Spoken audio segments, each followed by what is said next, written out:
नाशिक जिल्ह्यातील डोंगराळे हे गाव हे मालेगाव तालुक्यात येतं आणि येथे एका ज्या लहान 4 ते 5 वर्षाच्या लहान चिमुरटीवरती जो अतिशय अत्याचार झाला होता आणि त्यानंतर त्या आरोपीने तिचा खून देखील केला, त्या खटल्याची सुनावणी ही सोमवारपासून सुरू होणार आहे।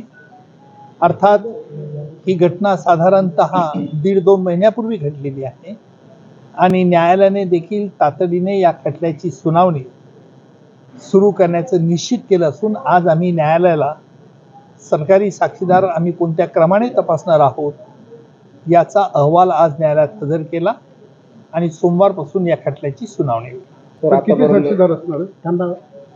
पहिल्या दिवशी आम्ही एकूण 5 साक्षीदारांची यादी दिलेली आहे आणि दुसऱ्या दिवशी 4 साक्षीदारांची यादी आतापर्यंत दिली आहे। जवळपास 16 नोव्हेंबरची घटना होती, या त्यानंतर न्यायालयात काय घडलं?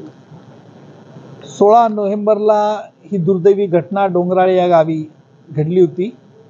त्यानंतर पोलिसांनी तातडीने तपास करून मुदतीच्या आत आरोपपत्र येथील न्यायालयात मालेगाव न्यायालयात दाखल केलं आणि न्यायालयाने देखील आरोपाची निश्चिती करून या खटल्याची सुनावणी नोव्हेंबर नंतर साधारणतः आता 2 महिन्याच्या आत या खटल्याची सुनावणीला सुरुवात होत आहे। ही एक चांगली गोष्ट। सुनावणी फास्ट ट्रॅक पद्धतीने